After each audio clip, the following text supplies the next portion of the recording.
Bom dia, família, bom dia a todos inscritos no meu canal.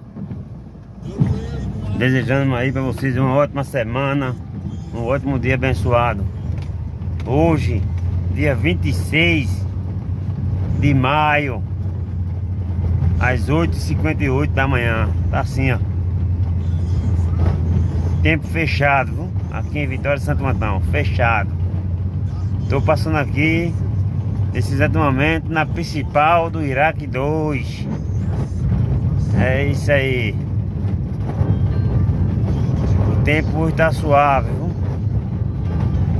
Ótimo para trabalhar, ótimo para estudar, ótimo para ficar em casa, viu? Quem vai dizer é você. É isso aí. Se inscreva no meu canal, compartilha aí, deixa aquele joinha. Um grande abraço. Fique com Deus. Vitória de Santo Antão. Vamos pro carro.